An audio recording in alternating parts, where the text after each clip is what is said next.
Okay, so one of the things we talked about in one of my recent videos is attack frequency, work rate, the rate at which you attack and launch attacks, how well you can recover between attacks so that you can go on the offensive again or so that you can counterpunch.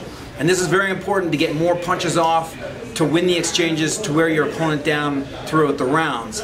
It's very important to be able to recover so that you have the stamina and explosiveness to last you throughout the rounds. However, there's another part in there that we didn't cover, and we're going to cover it in this video. It's very common sense, but a lot of times as boxers or in the gym, even if you're just casually training, we shy away from it. And that's top speed, maximum speed, or you could also call it cadence or just simply hand speed. There's a difference between, let's say, like a fighter like Antonio Margarito or Kasim Uma or Sam Solomon, who's coming at you with non-stop punches. And then there's a difference between that and someone like Mayweather or even Pacquiao, who he brings it in a top speed explosive burst. So it's different to be able to work your recovery and continue punching at a high speed than it is to be punching at top maximum speed. So you would think that if you could attain a higher maximum speed, launch speed, faster hand speed, you could win the exchanges and still throw less punches and win. So essentially what we're gonna work in this video is I'm gonna throw simple combos. 1, 2, 3, 2, 2, 3, 2, 3, 2, 5, 2, 3, 1, 1, 2, 3. I'm gonna recover thoroughly between, but when I go, I'm gonna try to let my hands go at top speed, uncomfortably fast. The type of speed where after 3 minutes or even 4 minutes, my body doesn't really want to work at that rate anymore. But this is what you have to get used to. And everybody's got their top speed. Everybody's got their level they got to push to. So that's what I'm going to do in the first round. In the second round, I'm going to change it up. I'm going to work for power shots. So 2 and 3 punch combos, short combos, throwing hard and fast. The difference is I'm going to sit down on my punches a little bit more. I'm going to dig into the bag a little bit harder. There'll be more time between punches, but each punch will do more damage. Power shots are important to capitalize on opportunities, good for body shots, and to get the most out of your punch when the chance occurs. This is something that I urge you to do in your own training. Push your maximum speed, not just your ability to recover, but your top speed. Push your punching power. Whatever your punching power is, it is what it is, but you have to be able to work the repetition and the recovery of that and be able to get your mind linked so that you throw with intent. Sit down, let those shots go with timing and intent. Alright, so just for a little commentary, I wanted to talk about what's going on here. First, in this first round, I'm trying to push my hands at top speed. Now, to you, it might not look like anything special, but I can feel it. I can feel that I'm pushing extra speed into all my shots. And regardless of what your speed is, when you do this for yourself, if you're not used to it, you're going to feel it. You're going to feel how hard it is to be pressing at top speed. And it really takes its toll on your body, but once you get adjusted to this and are able to throw at top speed more often, you start to get better at pacing yourself, you're better in the exchanges, you're more effective, and you also start to understand your abilities and your body a bit better.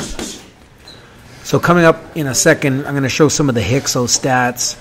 I didn't hit my screen record, so I didn't actively capture the stats, but I do have the snapshot of the end result. But what's interesting is I want to compare them to my last workout.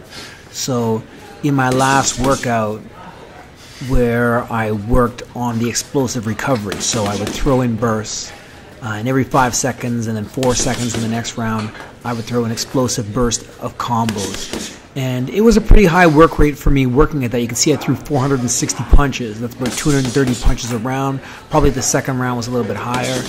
And usually I'm around the 200 punches per round mark. I also add in footwork and head movement. In that drill, I intentionally left out a lot of head movement because I was focused on punching and the punch output to track what's going on there. But here's what's interesting is average velocity of my punches was 11.8. working at sort of my normal fast speed, and so that would be working at a busy pace.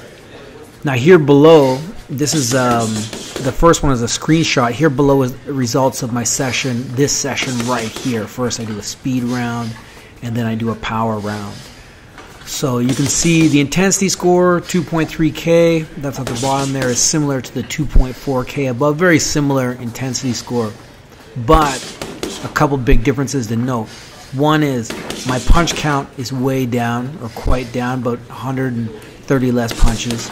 You'll see in the next round I dig power shots, so that's throwing everything hard and fast, but it takes so much out of you that the combos are short in nature. But check out this one stat over here on the right. Average velocity, 14 miles per hour. That's a solid average 2 miles per hour faster. Now, I had done another 12-minute round on another previous Hixo stat where my average velocity was in the high 11s. So for me to see something like an average 14, this is how I know I'm working. This is where the proof is in the pudding, for me anyway.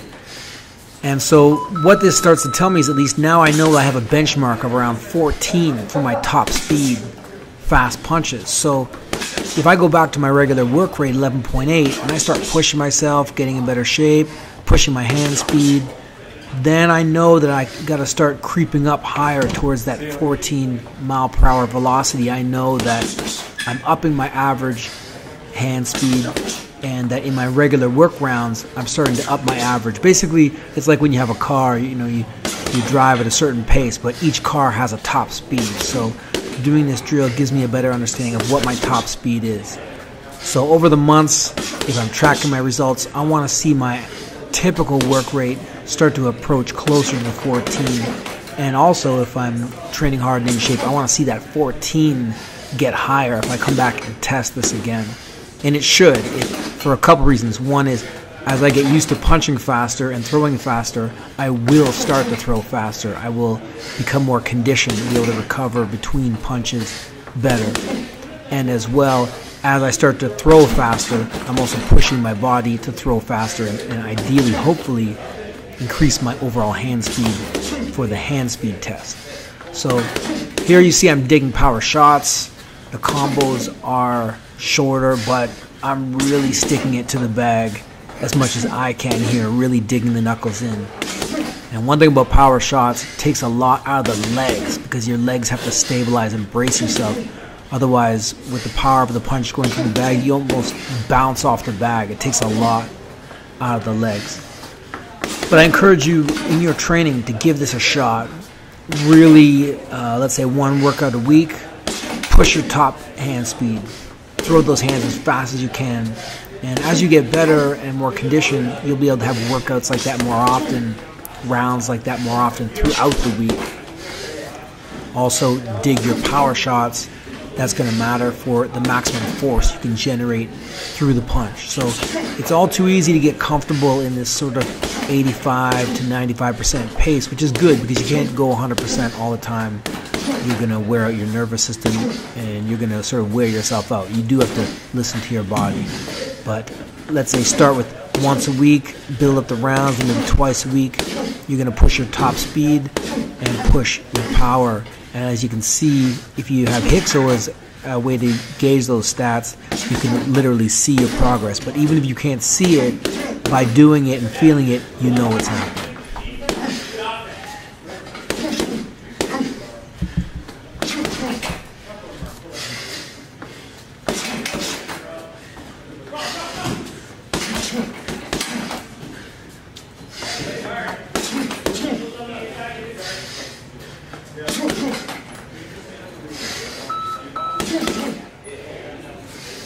Alright guys, thanks for watching. And don't forget to sign up on my website, precisionstriking.com, for your free killer jab instructional video. Over an hour of content on how to develop an amazing jab.